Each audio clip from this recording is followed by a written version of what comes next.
Well, hello there, and welcome to what is this episode number 107? How exciting! 107. Wow. I am so grateful that you guys are here with me as we continue on this absolutely amazing journey through A Course in Miracles. It just makes me want to cry from joy and gratitude and humbleness that you guys continue to come.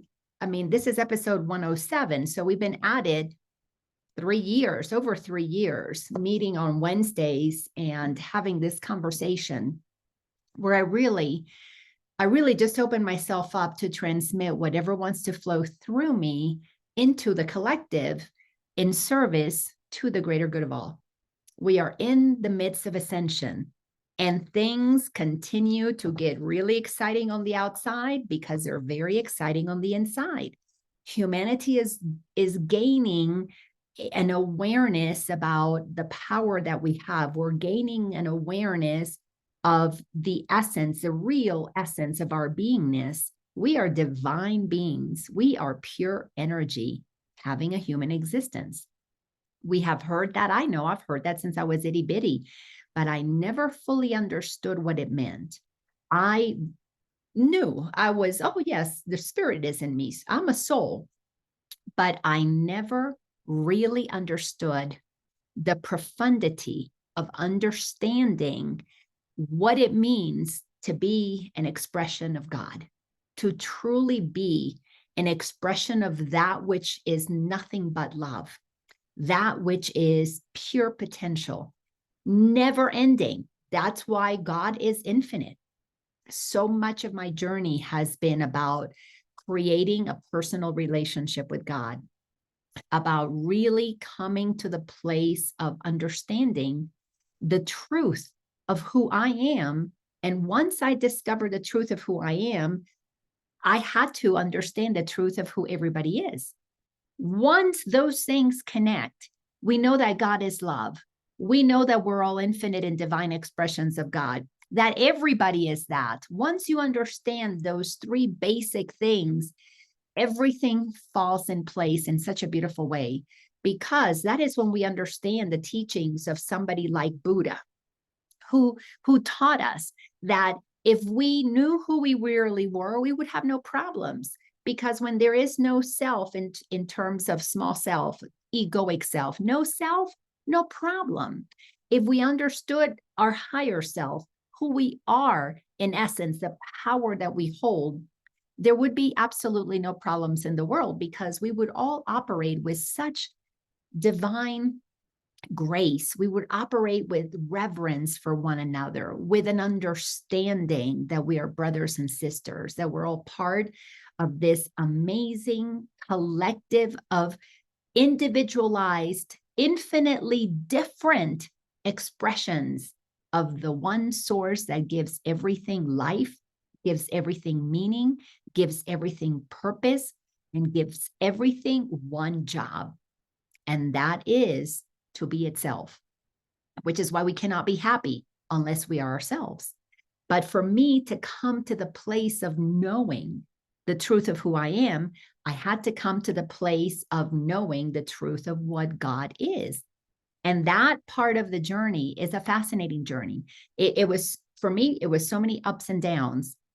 I wanted nothing to do with God because I knew the Catholic God of similar, I guess, to the God of the Baptists. So I hear, and fire and brimstone, whatever, making us, turning us into pillars of salt if we misbehave, just raining fire on us, telling others to get rid of us. We're sinners. We're not good enough. Kill the firstborn child. When I look at the things in the Bible, some of it is just absolutely, it's like, wow, I don't want that daddy. What a mean-spirited daddy. And then I began to want to know the Father that Jesus spoke about. See, I had a father who abandoned our family when I was little, who didn't really want anything to do with me specifically when I was born. and not a whole lot to do with me, even the 10 years that he was at home until he left when I was 10. So for 10 years, I had an absent father. He was also an alcoholic. So I knew he didn't want me. I was a disappointment because I wasn't born a boy. So from the get-go, I knew kind of that dad doesn't really like me.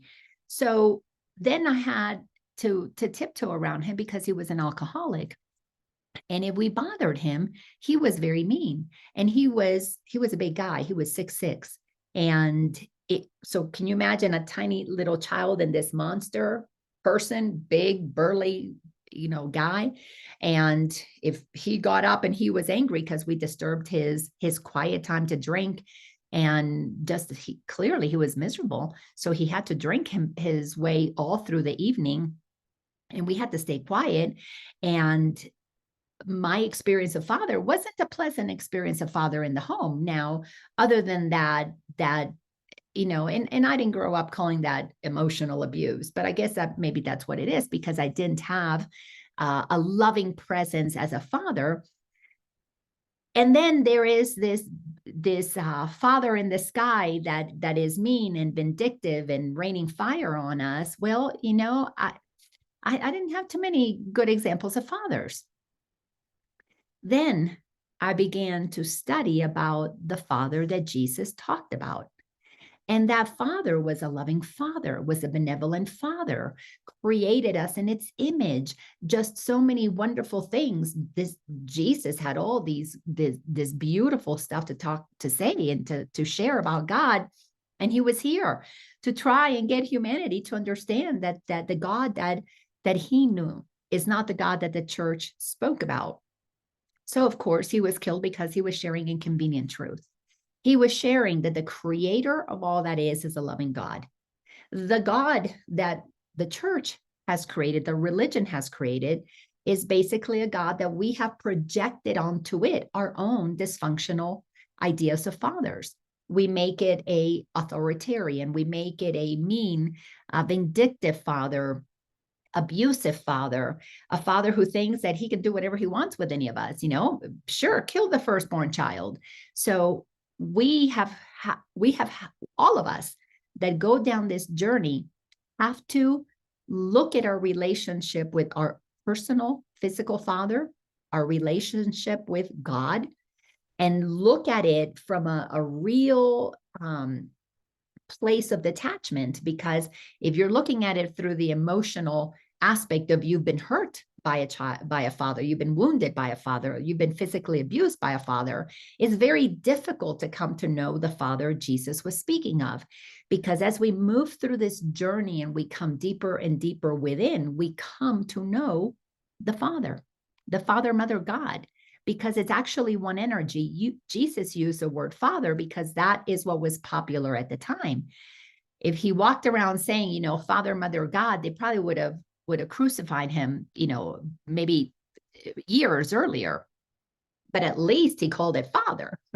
So it was in keeping with some of the hierarchy of the time, where men were the ones who were revered, not women.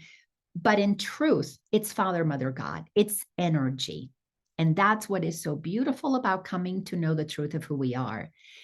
Quantum physics tells us that nothing is solid. Nothing that we see is solid. Everything is nothing but vibrating atoms, molecules, electrons, all of those things that are so minuscule you cannot see them with the naked eye.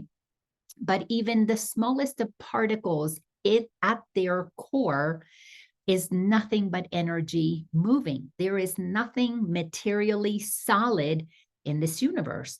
Now, we are used to seeing, I've got my phone, I'm touching it, I've got a computer, I'm touching the screen. So these things feel solid. I've got my water cup and it feels solid, and I think I'm drinking this water. So Course in Miracles was instrumental in helping me understand that there is nothing solid in the world.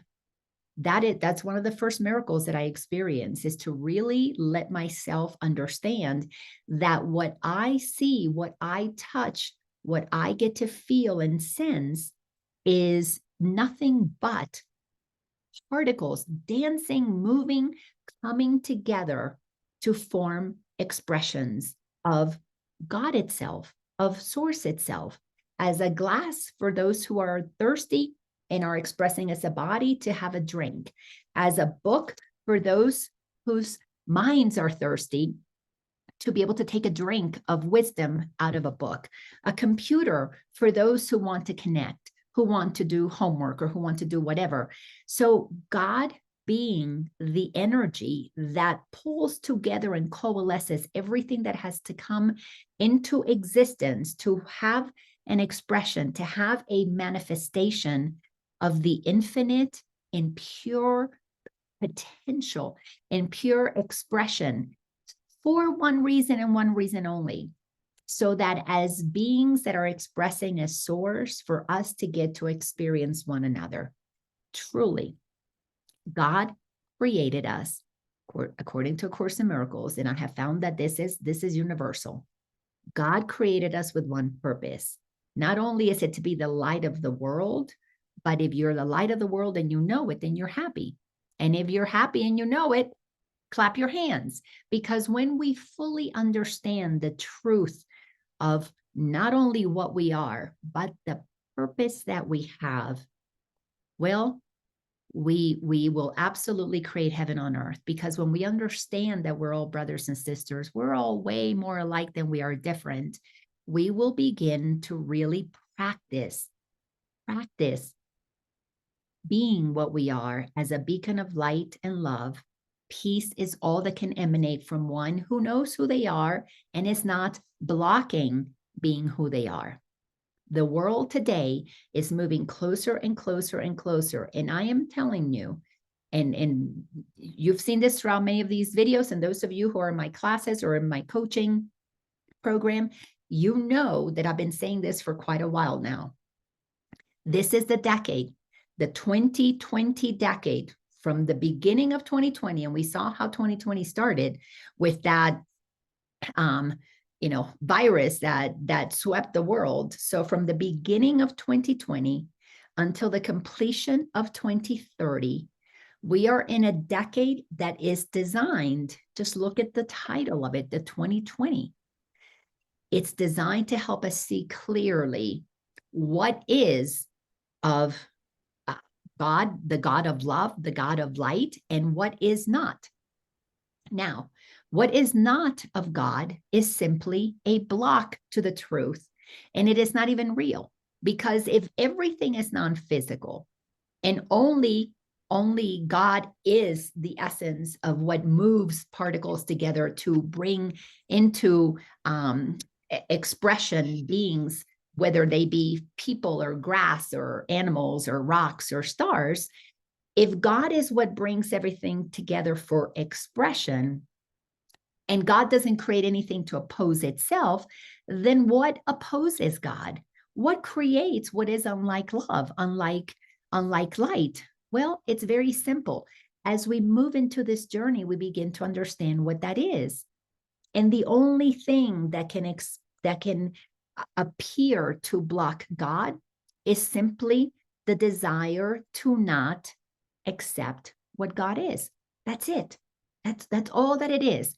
When we understand what the ego is, it is nothing more than a tiny mad idea, as Course in Miracles states. It's a thought, a tiny mad idea, a crazy thought that I am separate from God, that I am not one with God. And of course, if I believe I am not one with God, just because I experience being the awareness, aware of what God is, meaning being the awareness, aware that there's a sunset, aware that there are other people, aware that there are other animals, that there are other beings, that I'm sharing this universe with otherness. If I don't understand that otherness is God expressing itself for the purpose of co-creation, for the purpose of us experiencing each other, and that is designed for collaboration. How can you love another if you don't have another to love? How can you realize how wonderful a hug feels if you don't have another to hug? So God has given us the opportunity through the process of what appears to be separation, so that we can experience otherness for pure happiness, for pure enjoyment.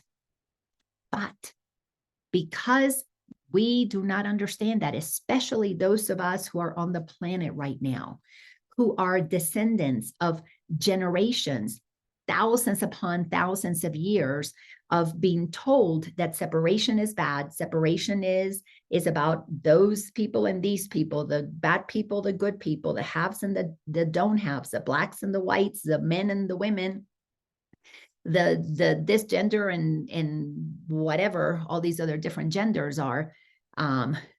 We have got to really get clear that we have been operating with misinformation.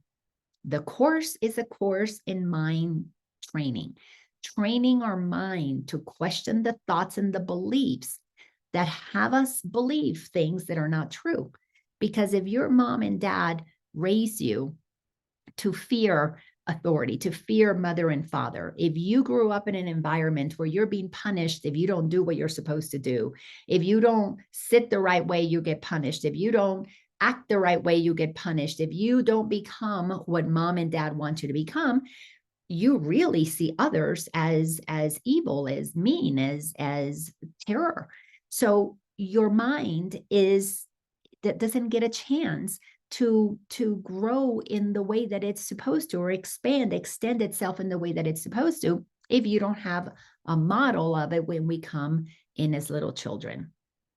If you are born into a conscious family and you have parents who tell you, you are the light of the world, you are absolutely whole, perfect, and complete, you don't need to become anything to make me happy. As a matter of fact, if I'm unhappy, it's about me, it's not about you. And if I say something mean, please forgive me, because I am not in control of my own, whatever's happening in here, and I'm projecting it on you. If we had that kind of conscious parents who would quickly correct their errors instead of dumping it on us, so that we as children grow up thinking, well, what's wrong with me? Why are mom and dad upset with me? Why are they only happy when I do something that they want me to do? If we grew up with conscious parents, we would grow up with a healthy sense of self. The world would be a very different place, because we would be operating in collaboration, in communication, in trust, in honesty, transparency. All of those things lead to the collaboration that co-creates heaven on earth. But because our mind has been trained in ways that are not true, we operate in ways that are not like ourselves. It's not like the love that we are. This is why so many, if not everybody, and all are called, by the way. A Course in Miracles says all are called, many will answer, few will do the work. That's just, it's right there in black and white. And through my 20 years, almost 20 years as a teacher, I can tell you it's so, I can see it. I see lots of people who want to be enlightened, who want peace, who want freedom, who want, to be the creators of their own reality. Lots of them. Few really are willing to go dig into their minds and see and understand the ego. Most people that I know really don't understand their ego. They talk like they do. I did. It's a process. It's part of the process, but they don't really understand it.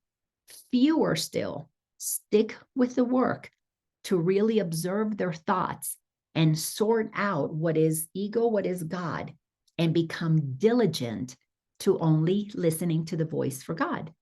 For a long time, we give lip service to that. Oh, it's all an illusion. I create my own reality.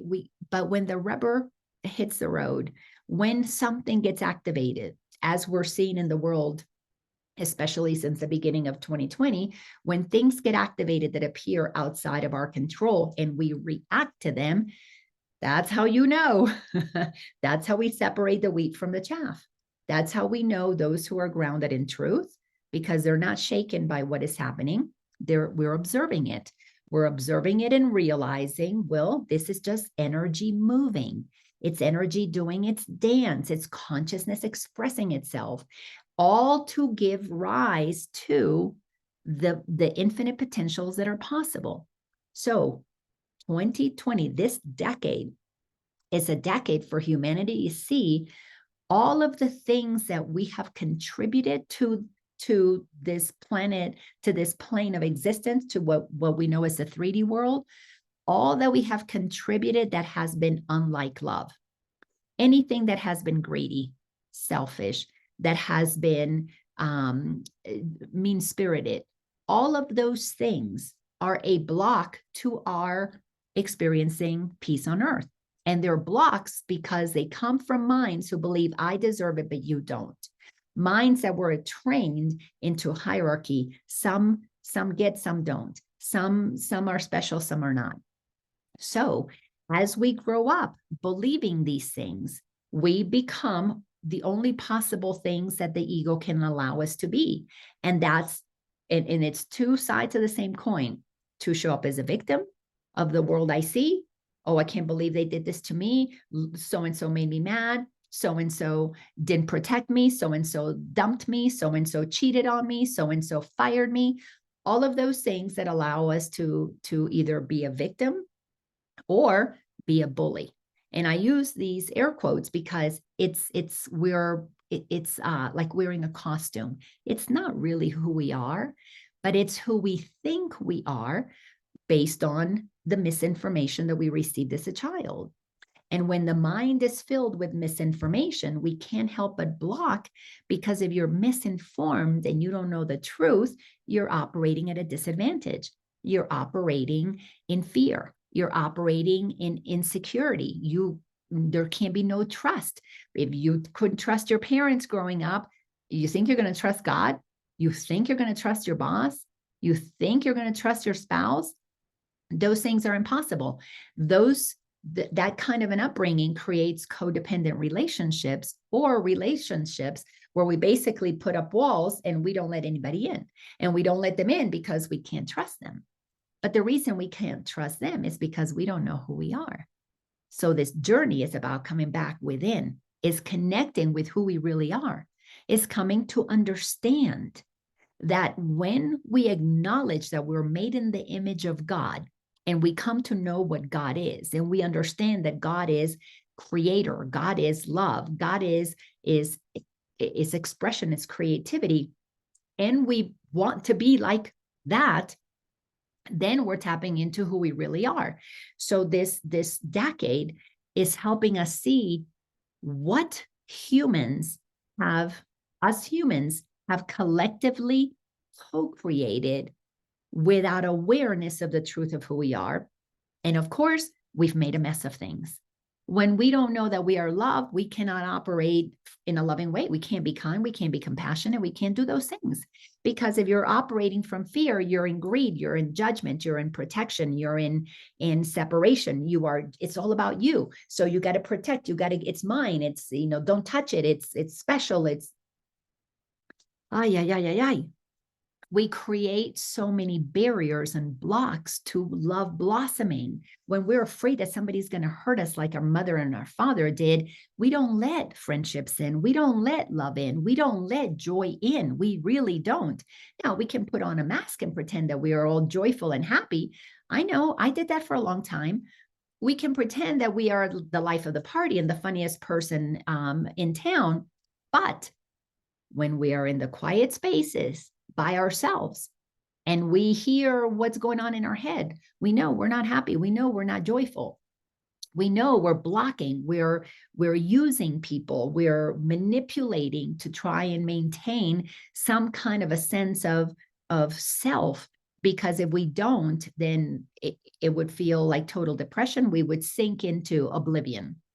And of course, if we go down the path of depression and we don't come out of that, for most people who go down that path, they end up in committing suicide, because the ego prefers that we be dead than we know God. Let me repeat that again. The ego prefers that we be dead than we know God. This is why. Because if you know God, the real energy, the real essence of all of creation, and you understand that it is love, the ego prefers that the body dies and we experience the pain and suffering of death and the fear of the afterlife, of possibly going to hell, the ego feeds off of that energy of discomfort. That's why we operate unconsciously in a level of discomfort and anxiety and pain and suffering that we tolerate because it feels normal, because it feels safe, that I'm protecting myself, this tightness, this tension, I'm protecting myself from the world. The ego prefers that we go into death and go tight and tense than that we go into an awareness of God, express ourselves as God intends for us, know who we are, and free ourselves. Because when you are operating in alignment with God, with the truth of who you are, there is no egoic mind controlling you. Is there voices there? Sure, I have those voices. But when you are diligent for the kingdom, when you are diligent for only joy, true joy and happiness, not just in front of people, but consistently, when you can be totally by yourself and be as happy as you are in the midst of being with anybody else, and you are the same no matter what, then you're free. Because when you come to know who you are, you don't rely on the ego. When you know who you are, and you know that it is kind, that it is loving, that it is transparent, that it is honest, that it is generous, then there's nothing that can convince you to accept the voice in your head that would tell you otherwise. You see, the voice of my ego now, what it does, well, what it's always done, but because I have not been giving it power for almost a good decade. First decade took me about a good 10 years to really come to know the ego.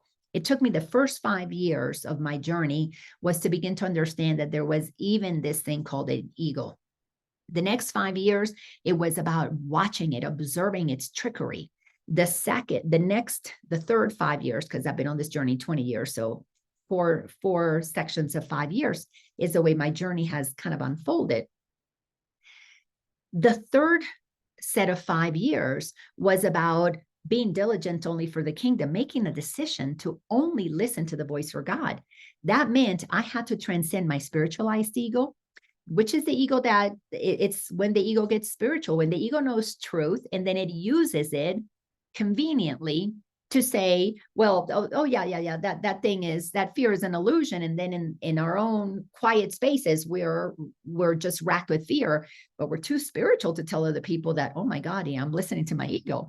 Or too spiritual to speak about God because, well, we don't want people to judge us because we have a relationship with God. That's all egoic shenanigans. Or to pretend, oh, I know it all. I am the one who knows everything. I went through that. I had those moments too. I know everything. I've got the truth. I am the only way. I am the only one that knows what truth is here. So the third set of those 5 years was looking at undoing that spiritualized ego. And the last 5 years has been my break. Frankly, it has been my break. My life has flipped upside down, has done cartwheels, has done crazy, wild things. But I have been seated in the seat of my soul, peacefully observing.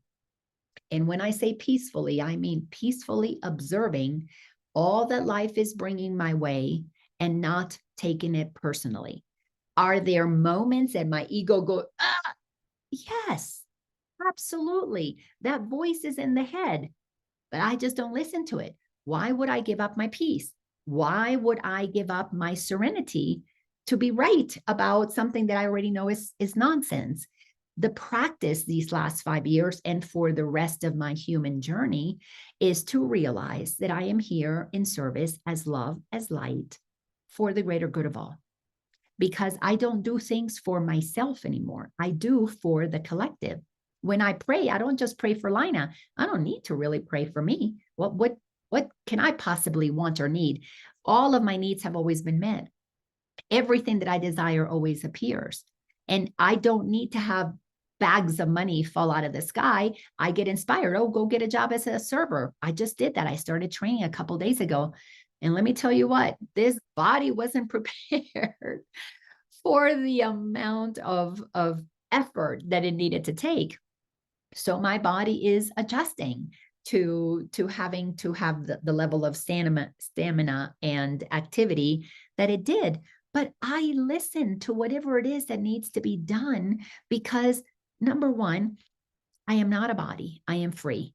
So I'm using this body in a really fun way. I'm meeting new people, I'm serving people. I absolutely love serving people. I used to have a lake house and I loved inviting people over, and I loved cooking the meals and cleaning the place and doing all kinds of things, because it flows from me to be in service to humanity. I used to do it to manipulate people.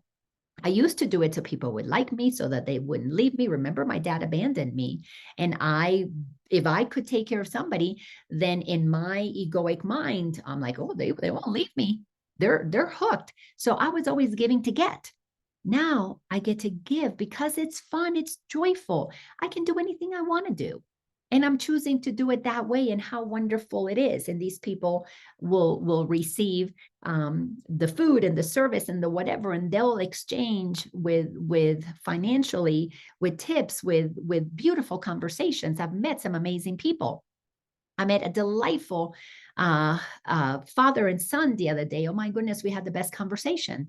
And who knows, friendships can form from that, simply because I have become absolutely diligent for only allowing myself to experience what I know is my truth.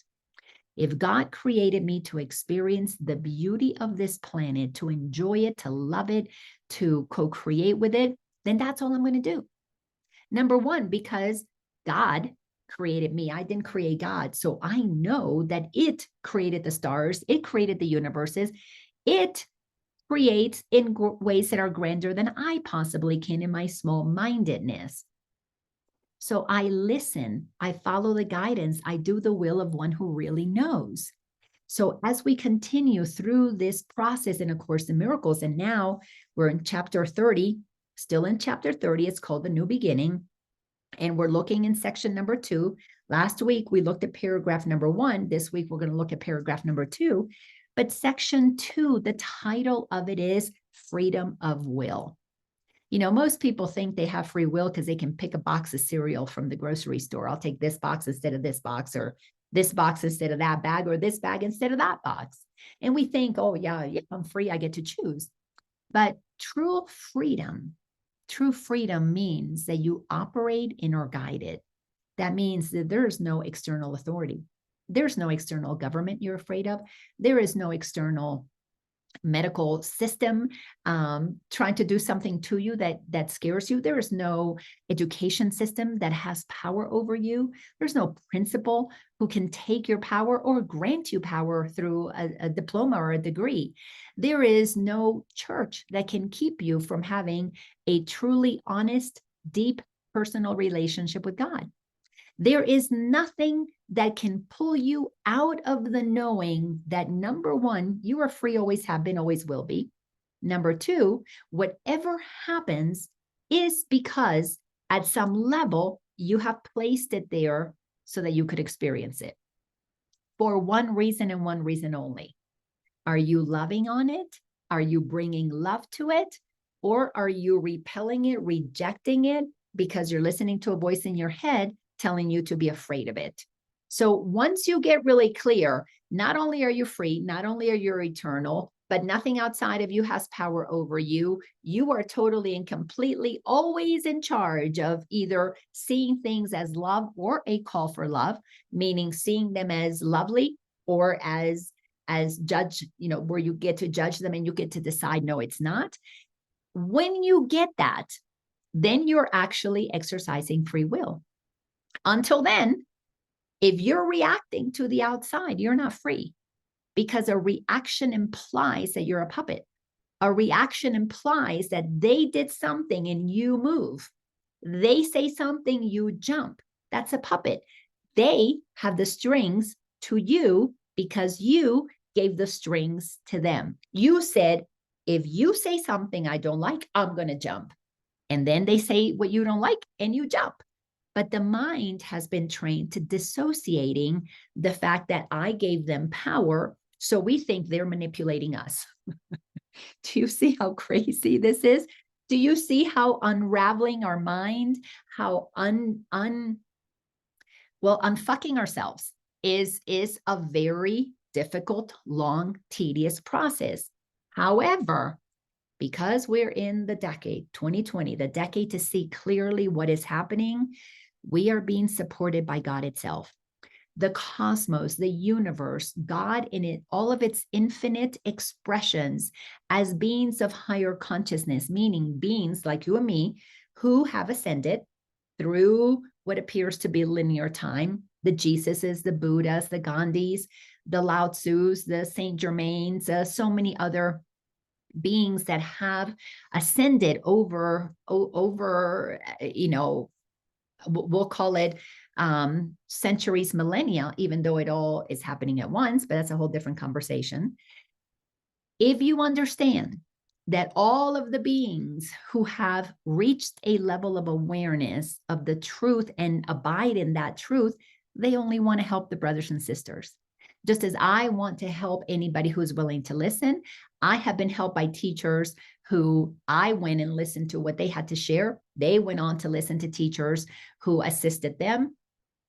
Everybody who reaches a level of consciousness of truth knows that to serve the brotherhood, the sisterhood is to serve the higher self, because we share this world. Those of us who are on this planet, we share this world. Why wouldn't we want to make it the best it can possibly be for all?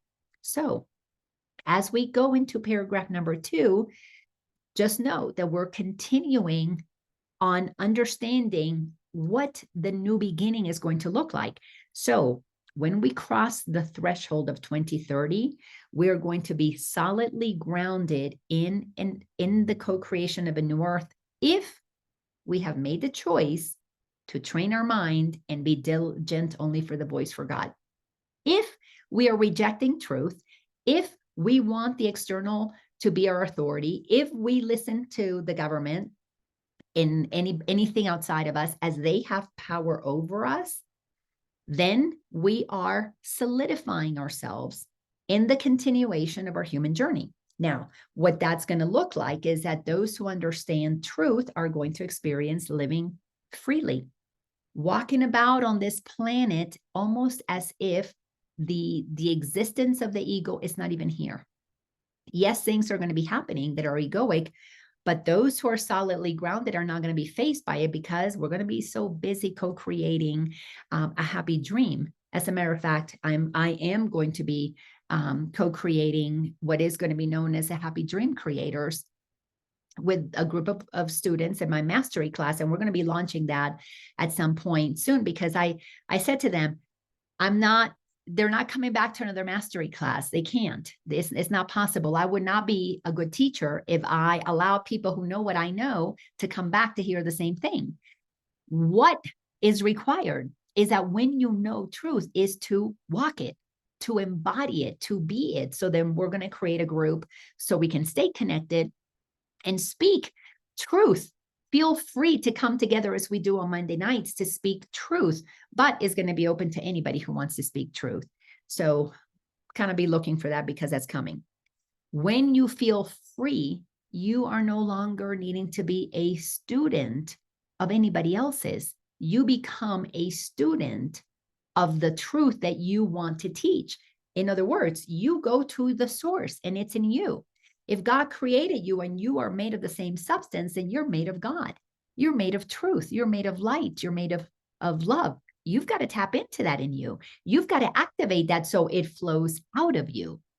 So paragraph 2 says, of course, let me just do a quick summary of paragraph 1, because paragraph 1 has a very important line. It says, you do not understand that to oppose God, to oppose the Holy Spirit, is to fight yourself.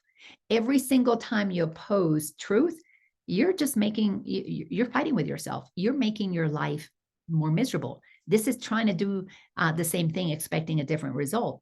If you oppose God, you are fighting against your own liberation. You are standing for your own condemnation, for your own misery. So understanding what God is requires that you use your will to free yourself from the bondage that you have been in of listening to your own ideas, of listening to your own perceptions. And when we listen to our own ideas, we're always going back down to that little wounded 2, 3, 4, 5-year-old. Little younger, little older, depends, but it's within that 7 years, first 7 years of life. You've already decided who you are, what the world is, who men are, what women are all about, pretty much have solidified how you show up in the world. And I'm going to tell you, it's as an ego, because if you are listening to the voice of others, you're listening to the voice of your ego. If you're coming inside and you know who you are, then you're not going to be acting like a 2 or 3-year-old throwing a tantrum, even if you're 50, 60, 70, 80 years old. So we have to get really clear that we are free to operate from lies or to operate from truth. That's what this journey is all about. Questioning everything until you've sorted out and you realize that only truth feels peaceful. That's it. Anything that is unlike truth is going to create a charge because it contracts us. It makes us tight and tense. If you're tight, you're tense, you're anxious. So when we don't listen to God, we are fighting against our own liberation. So God asks us to follow our will. Now, here's the thing. If you're listening to the ego, that's your will. You cannot shift to listening to God until you acknowledge, you know what? I chose to feel disempowered. I chose to believe the lies that I was being told. Instead of walking like a victim, they lied to me. We move out of that into a maturity that takes responsibility, that says, you know what? They lied and I bought into it. I lived as if I thought I wasn't good enough. I lived as if there was something wrong with me. I chose to believe what they said. Do you see how empowering that is? Instead, oh, they lied to me and I didn't know that I was magnificent and they made me feel so small.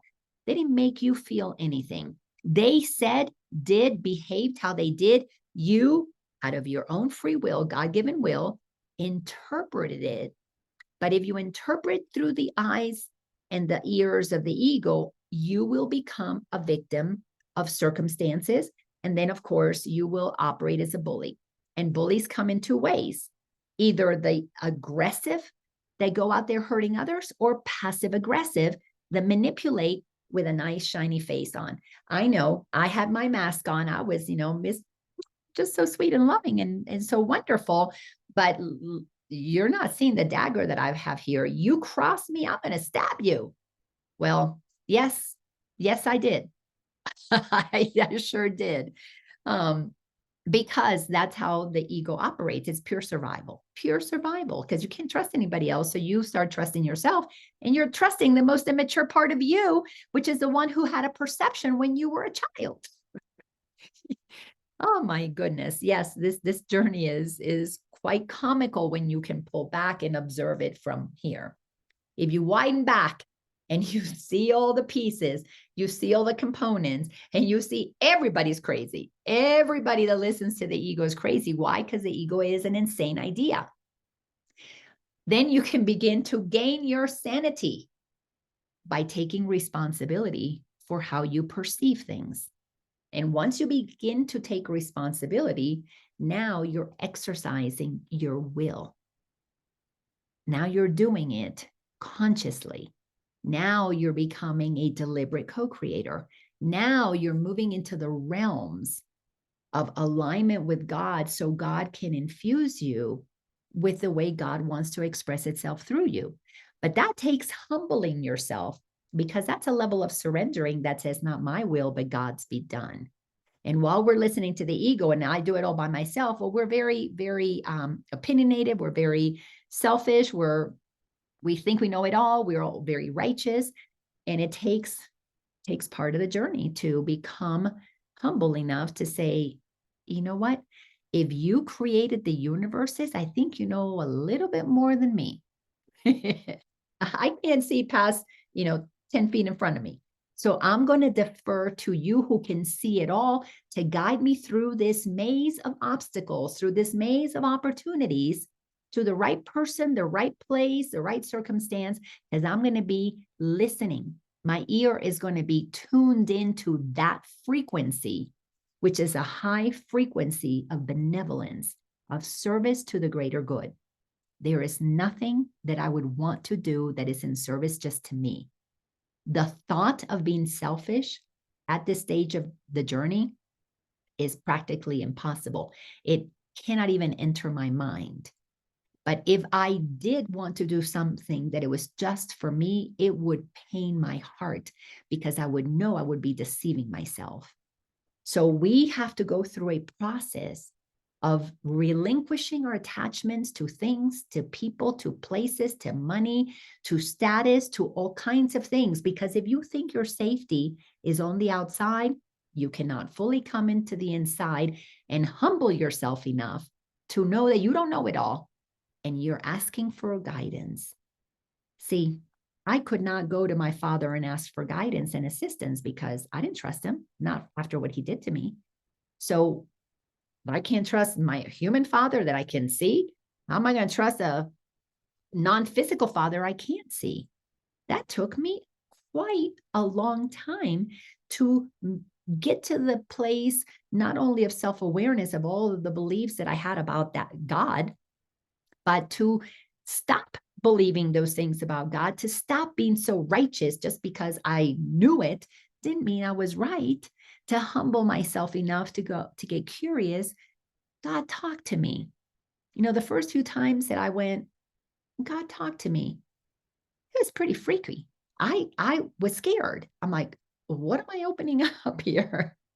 It's just, I thought of myself as Jamie Lee Curtis in that movie Alien, thinking this thing was going to come and talk to me. And I was like, it's going to be scary. So I had to sit for a very long time, for many, many, many years of humbling myself enough and saying, okay, Jesus, if you say this is a good father, then I'm going to trust you. So can you introduce me to your father? So I took baby steps to come to know God.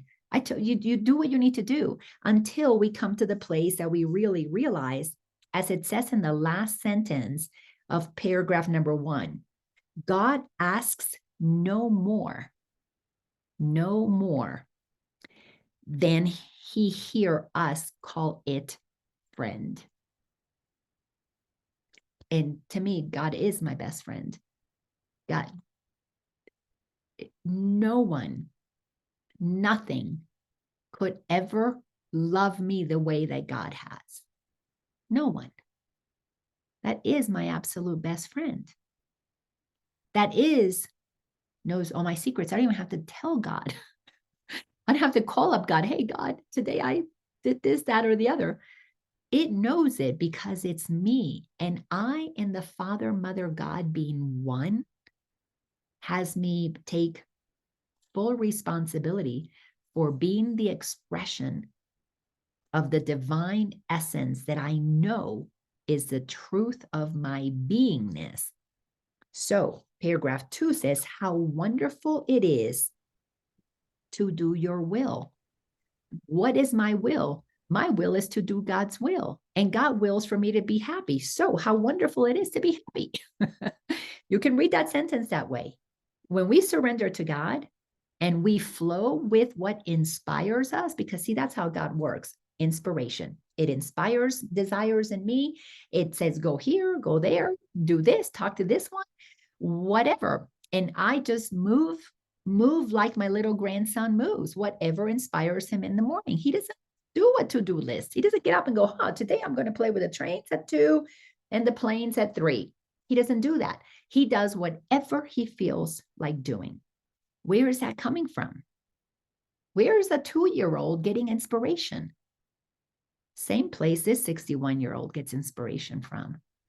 We're listening without blocks to something inside of us, moving us, pushing us, inspiring us. Go do this, go do that. And Ryder, my little grandson, listens to that inspiration because, like I said, he doesn't wake up. We don't see his schedule. He just flows, and his days are seamless. They're beautiful. He is taken care of. Everything is absolutely seamless. Because his parents, being conscious parents, are attuned to not taking writers' power away from him, because he is tuned in to the inner authority, and his parents are doing their damnedest to not become a replacement outer authority. They know, it's beautiful to have these conversations with them. They're there to guide and provide a safe space for writer to experience being able to move about wherever he's being inspired to go. But if he's inspired to run into the road, his parents will definitely put a barrier there out of safety, not out of telling him he can't do that, but out of explaining why he may not want to do that. Or if he wants to do that, he needs to stop and look. He already looks left and right. He understands that, but he's not quite mature enough to do it consistently. So until he can do it consistently, those barriers will be there. Why? Because his parents are listening to the will that God has within them of keeping this expression of God, new expression of God, safe, so that he can be able to grow into the being that God wants to be through him when he is older, to bring about the gifts that he's bringing to the planet beyond the gifts that he's bringing now. So how wonderful it is to do your will. How wonderful it is to be happy. How wonderful it is to listen to God. For that is freedom. And when you're listening to the inside, you're not concerned about what's going on the outside. And if you want an extreme example of what that is all about, read the book, Man's Search for Meaning by Viktor Frankl. He was a Holocaust survivor. He was in a concentration camp. Auschwitz, I believe, is where he was. And he was there and observed everything that was happening, but kept his interior aligned with God. And he was in service even to the Nazis, while his own people, including his wife, parents, were put to death by the Nazis. He chose to not hate those people because he chose not to do something that was against God's will for him, which was to love and forgive. All right, so there is nothing else that ever should be called by freedom's name. Unless you do your will, you are not free. How are you going to know what your will is until you know who God is and know that God willed you to be free? And if you understand God created you free to express and be yourself, then you've got to understand, well, what are those things that make me me? Well, what makes you you is going to be covered up by the mask that you create called the ego. Who you really are usually got blocked when you were a child, when you started putting on the protections and began to cultivate a strong egoic presence that said to the world, don't fuck with me. And until you look at that part of you that has separated you from the world, but still looks to the world to make you happy. Because see, anybody who is listening to their ego is not happy. They're actually looking for love in all the wrong places because they're looking outside of themselves, but they're looking for somebody who will meet the conditions that are impossible for anybody else to meet. Because when you're setting up conditions from a wounded place, nobody can meet those conditions, because the ego is determined that you will not be happy. Because to be happy, you have to be transparent. To be transparent, you got to put your guard down. And the ego doesn't put its guard down, maybe for a second to, pull somebody into its, the wicked web, come here or whatever, my little pretty, come in here. And then whoosh, the ego takes over and sucks the joy out of everything. But unless you do your will, you are not free. And again, you're not going to be free until you know God's will for you and you surrender to it. And would God leave his son or daughter without what he has chosen for himself? Do you think God wants something for you that it doesn't want for itself? What does God want for itself? To be free to create and extend love. So it keeps creating beings that extend love. And then we keep getting programmed not to. And God creates more beings, and millions and billions of beings, and billions of beings get programmed to not do that. So this insanity is coming to an end. By the end of 2030, we're going to look back and we're going to see this world as crazy times. We're going to see that we have really been operating in the barbaric era. We have been killing one another in very, very sophisticated ways, undetectable by many. Some even call it medicine. And yet we have been doing things that have been atrocious. We've been using war to create peace, supposedly, but yet these wars were precisely what has kept humanity out of peace for thousands of years.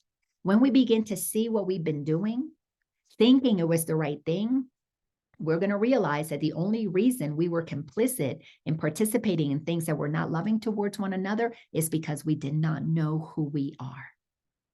And when you don't know who you are, you cannot know who God is, because we've all been taught untruths about God deliberately by those who understand the power of the mind, who understand mind control. But when you train your mind so it's not controlled by others, you gain total and complete control over who you connect with inside. Is it going to be God or is it going to be the ego?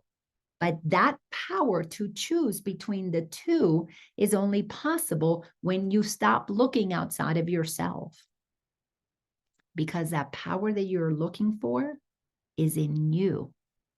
But to get to the power that is your rightful birthright, you've got to move past the ego. The ego is like a guard that stands at the door that doesn't want you to gain your freedom, because if you gain your freedom, the ego is no more. It will have hardly any power over you. It might still talk, but it will have no power over you, because you'll know, I'm not going to listen to that voice that wants to make me miserable. I'm not going to judge that person over there. I don't care how, unattractive that dress might make her look, because I know she's beautiful. I'm still not going to judge it. Why?